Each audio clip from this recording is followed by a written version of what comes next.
Olá, galerinha do sexto ano, tudo bem com vocês? Eu espero que sim, com a Pro também está tudo bem.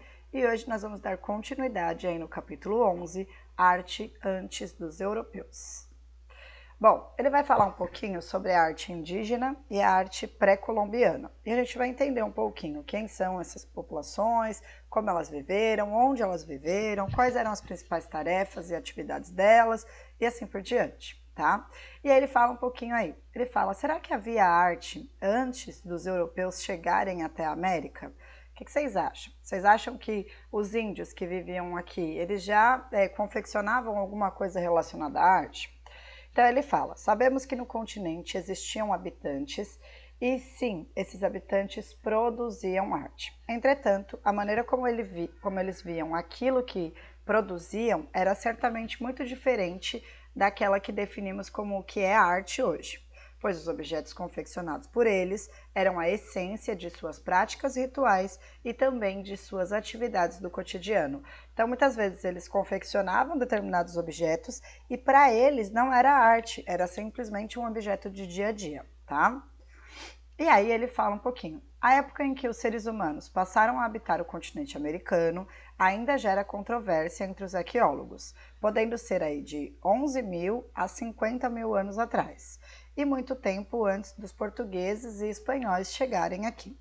No Brasil, especificamente, esses habitantes são chamados por alguns estudiosos de pré-cabralinos, e nos países de colonização espanhola, pré-colombianos, ou seja, dependendo do local onde ele está, ele recebe nomes diferenciados aí. Se vocês quiserem grifar, podem grifar, tá? Pré-cabalinos e pré-colombianos. Apesar de alguns desses povos viverem durante e mesmo após a chegada de Colombo, tá? Aí a gente tem uma imagem da Pedra do Ingá, na Paraíba, e é legal a gente observar, né, que ela é considerada a maior gravura rupestre do Brasil, tá? Depois ele continua, né? Ele fala: há descobertas de pinturas, desenhos e gravuras em pedras, chamados também de Itacoatiara, que em tupi significa pedra pintada ou pedra riscada, que é o mesmo que acontece aqui, tá, gente? É uma pedra riscada, possui um desenho sobre essa pedra aqui, tá? E aí ele fala, datados de pelo menos 12 mil anos em diversos estados do Brasil, como Piauí, Minas Gerais, Bahia, Goiás e até mesmo em São Paulo. Há aproximadamente 10 mil anos, a presença humana em várias partes do litoral e também à margem de rios e continentes americanos nos deixou algo muito interessante, os chamados sambaquis, tá? A palavra aqui em tupi significa amontoado de colchas. São montes enormes que alcançam até 35 metros de altura, formado por conchas, restos de alimento, ferramentas, armas, espinhas de peixe, adornos e até mesmo ossos de pessoas que eram sepultadas ali.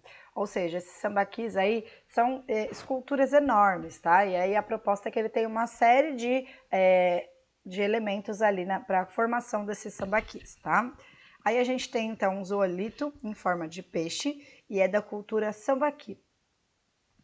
E aí ele continua. Os sambaquis produziam esculturas de pedra muito bem elaboradas, chamadas de zoolitos. Zoo significa animal e lito significa pedra em grego. Então, ou seja, eram pedras em formatos de animais, em que representavam animais de maneiras tão detalhadas que até hoje é possível identificar a espécie e a classificação de muitos deles. Ou seja, eles colocavam aí todos os elementos possíveis nesses zoolitos, tá? E até hoje a gente consegue identificar então o que é.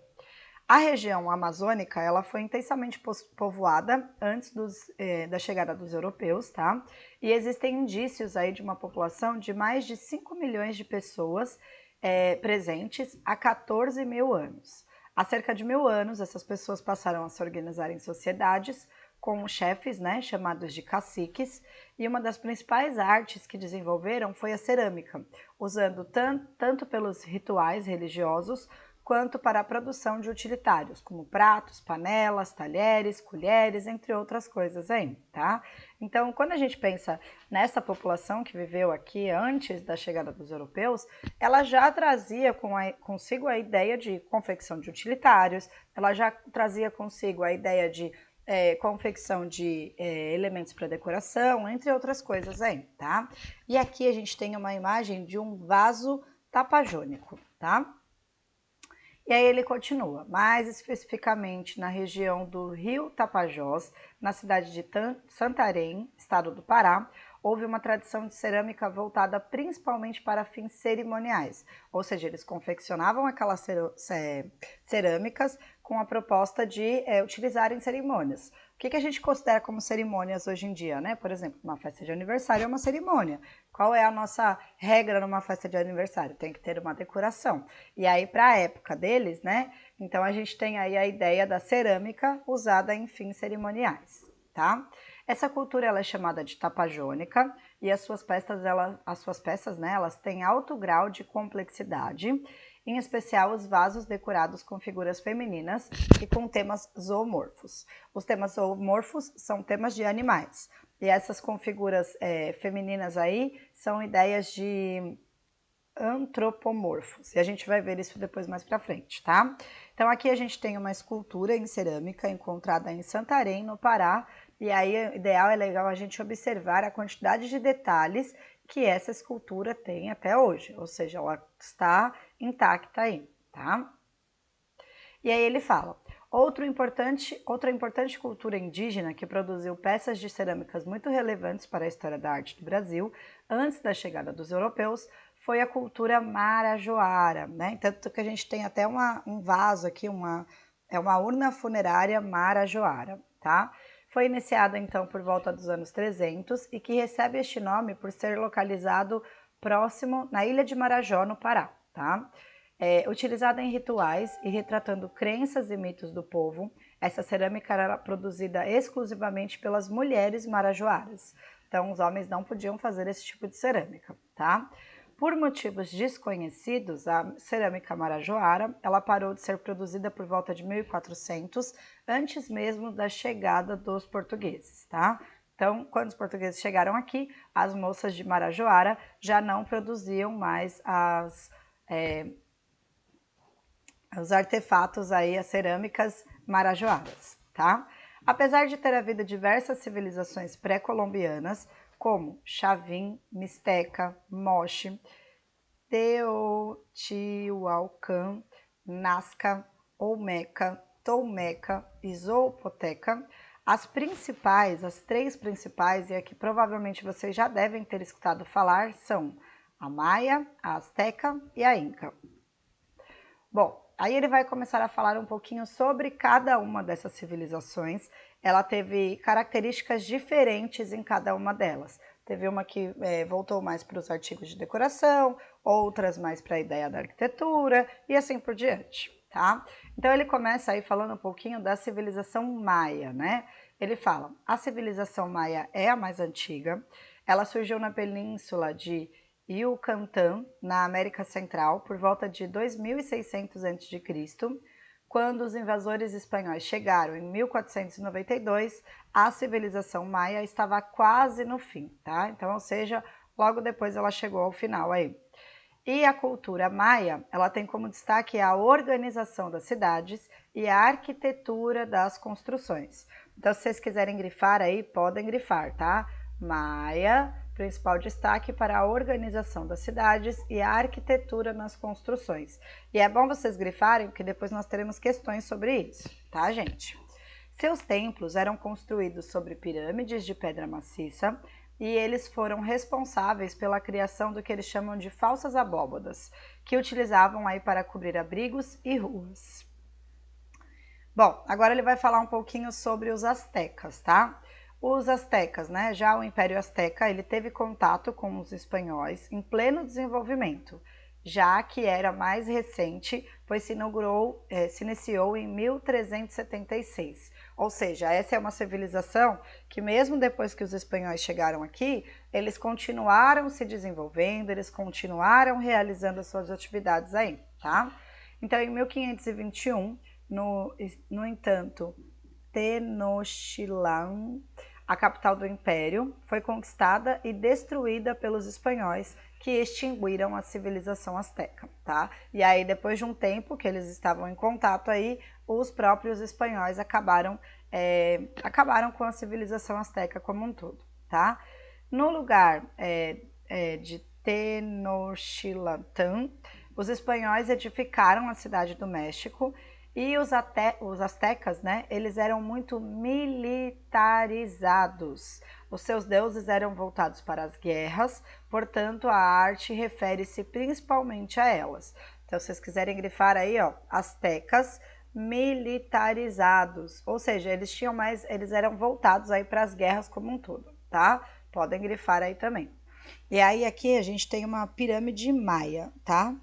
Ainda voltando lá para os maias.